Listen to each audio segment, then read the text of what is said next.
Hello. Uh, I am Raf, and I am going to be talking about what it's like to be a full-time single parent to a child with autism. And when I say full-time single parent, I mean I don't get days off. I don't get another parent picking them up every other weekend or whatever. There's no one that's like, oh, yeah, I'll have him tonight so you can go out and do something, or it's just me and him, and his dinosaurs. So my parents gave me a bit of a kick at the bum to get my story out there, try and help people that might be in the same situation as me. I have yet to meet anyone like that, but here we are. Yeah, so where do I start? In 2017, had a child, obviously. The relationship broke down between me and the person that donated their egg. And I moved back in with my parents and my child. That didn't work because me and my mum clash when we're living together. And so I ended up living in a village in the middle of absolutely nowhere. Didn't even know it existed until I was offered the flat, where there was nothing to do. The most interesting thing we had was a cheese factory. I love cheese, and I couldn't even go in it because I couldn't get the pushchair around it. I mean, big enough to traverse with a child in a pushchair. The only people that I really saw face to face were the friends that we'd made that worked on the tills in Aldi.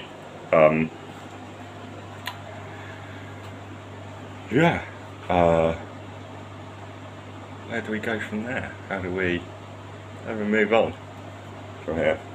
You'll notice this happens a lot. I'm quite an anxious person. I struggle with social anxiety and depression, things like that. So you have to bear with me if occasionally I get a little bit weird.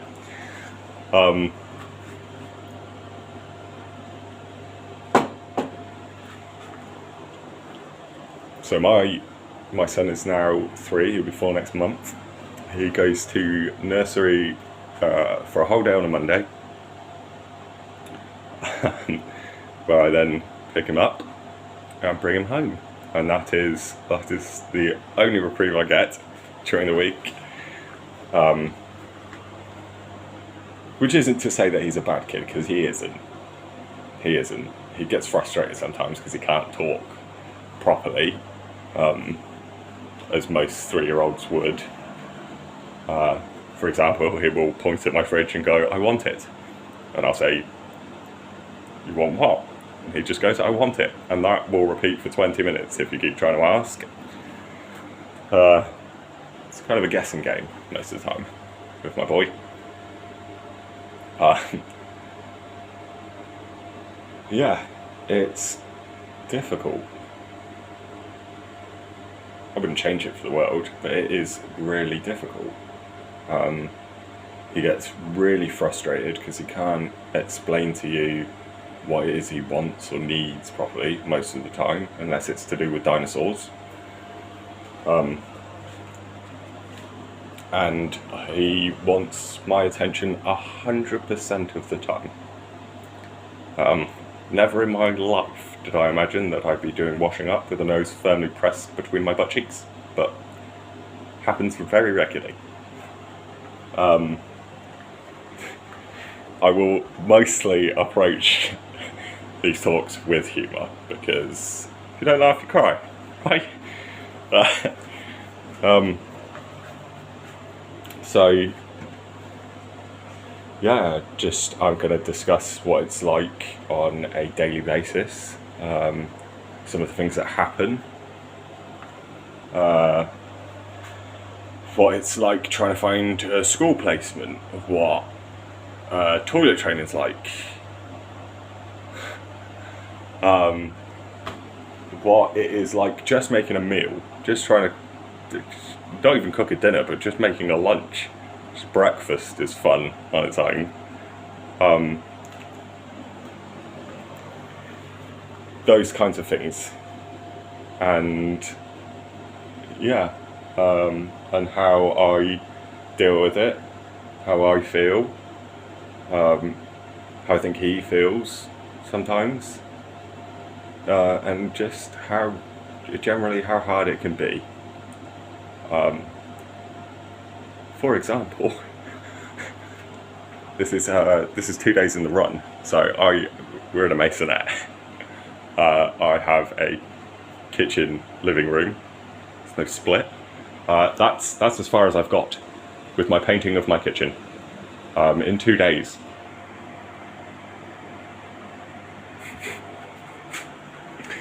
We talked about it this morning. I asked him if he liked it. Asked him if he liked it, and he went, "Yeah." And I said, "Do you know what colour it is?" And he went, "It's not red." Well, you're not wrong. Can you tell me what colour it is? And he went, "Yellow," because that's his favourite colour. It's not great with colours. He can't really distinguish unless it is yellow. Yeah, so there was that.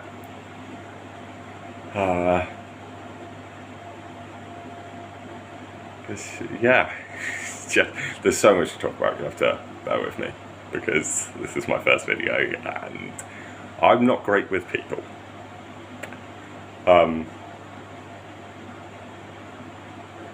But yeah, those are the kinds of things we deal with on a regular occasion.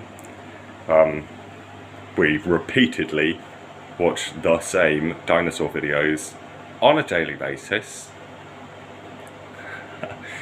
Because that is all that he's into. His nursery have phoned me and they've said, yeah, Jojo's he's tried to have a nap.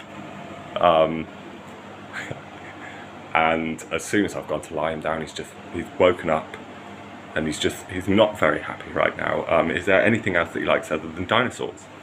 To which you have to say, no. No, there is nothing. Absolutely nothing. That is 24/7 in our house. Dinosaurs. I want a yellow T-Rex. Or, look, Dad, I need to scare the T-Rex off. Okay. You gonna do that then? Yeah. But you gotta have like a 20-minute ramp up conversation about how he's gonna stand in the hallway and scare away the T-Rex. And then, yeah, what else? His obsession with food colours. He's not overly keen on it unless it's beige. What it's like to struggle with social anxiety and take your autistic child out for the day. Just things like that, like general day-to-day life. And I like if I reach one person that's in the same situation as me, and help, that would be great. Because it is really hard. It's harder than I ever thought it would be. I'm not going to go into detail, but his mum wasn't great. And there was no way I was going to walk away from my boy. But at no point did I anticipate the struggles we'd have. And again, like, it's not something I've ever changed. Like, I couldn't imagine my life without him. He's like the only thing that gets me out of bed sometimes. Or in fact, most of the time. As I'm sure a lot of people know. A lot of stay-at-home parents or single parents. Even with how hard it can be.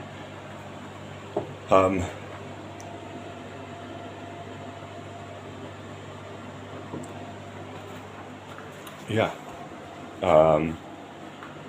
it's just I want to get it out there,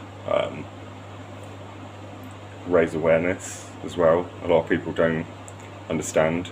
They see the way he reacts or is behaving and some of the things he says. And for example, with the new coronavirus spots on the floor for the queues, we quite frequently tell the people behind us that that spot we're about to move to isn't theirs. They've not done anything. They've not moved. They've just breathed. They're just being. However, he will insistently point out, it's not for you. It's not yours. No, it's not yours. Which, when you struggle with social anxiety and your child is just outright being rude to someone without knowing that they're being rude, your brain just yeah, those kinds of things. Like, it's both wondrous and difficult at the same time. Your heart melts while your brain trickles out of your ear.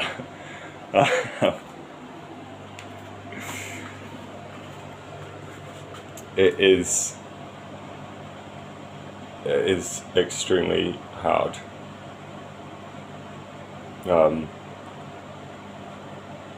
He gets angry with his toys when they don't work the way he wants them to. So if you're in the UK, you understand what the heat's been like. Being in an upstairs flat, had the hallway and the kitchen window open to create a through draft. My son has decided that this is a chance to have some fun. So all of our doors have little overhang roof things above them. He decided that even with the child, I'll show you how much I open. That's it. That is it. And even with that, he's decided that I want to be a postman. And he has taken all of his jackets. He's taken 2 of them and a scarf, and decided to post them through onto the downstairs overhang. So I spent a good 20-30 minutes leaning out the window with two bits of batten.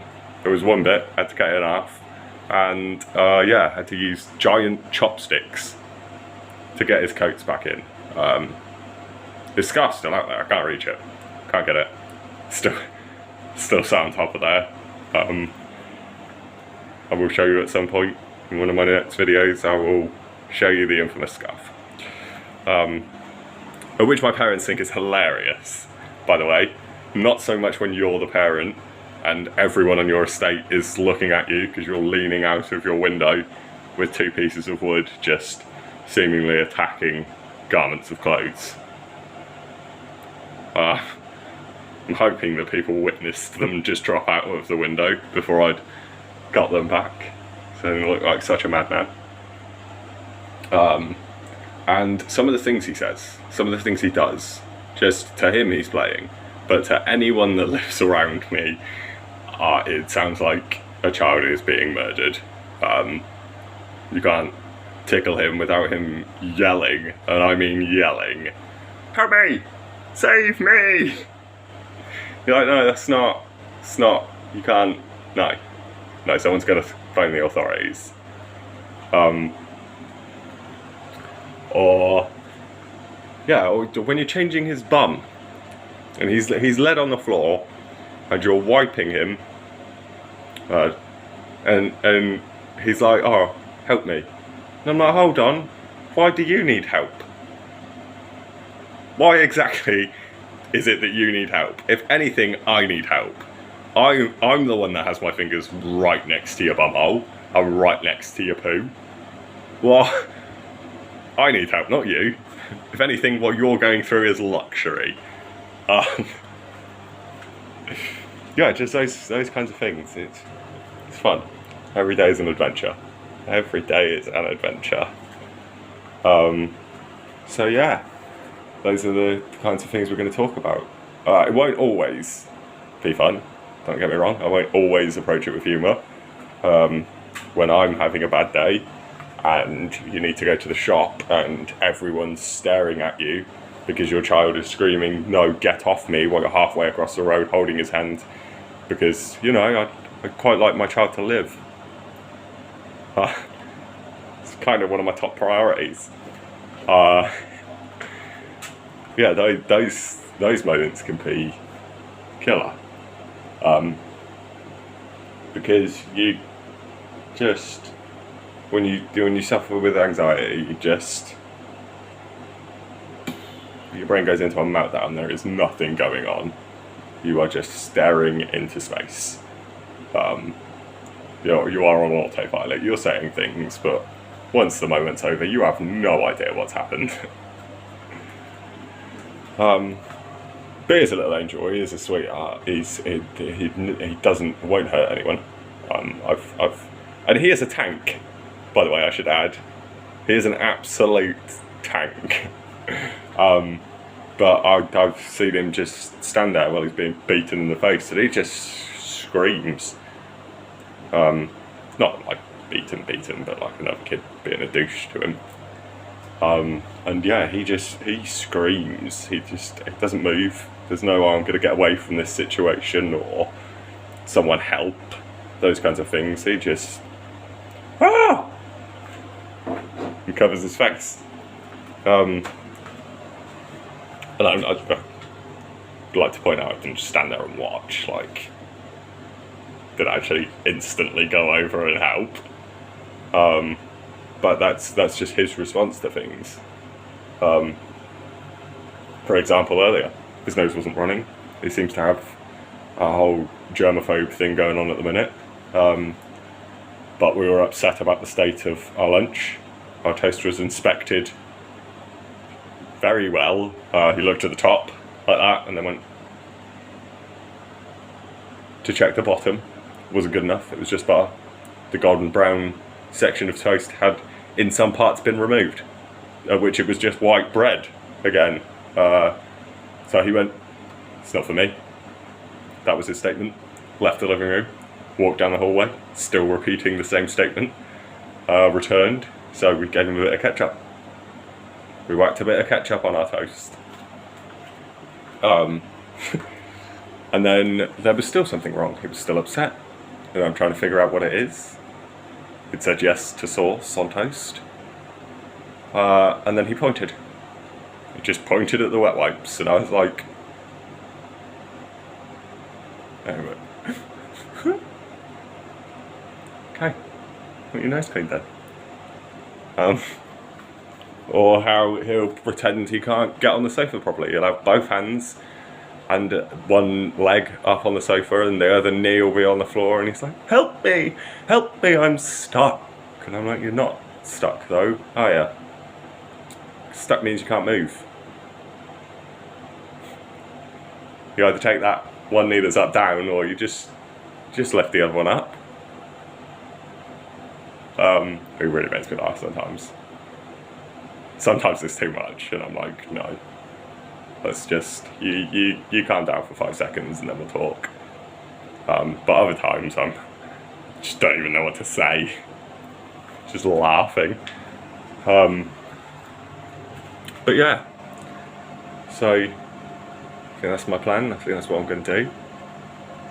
And hopefully reach one person that I can help, or one person that doesn't really know anything about it, and they're a bit more educated.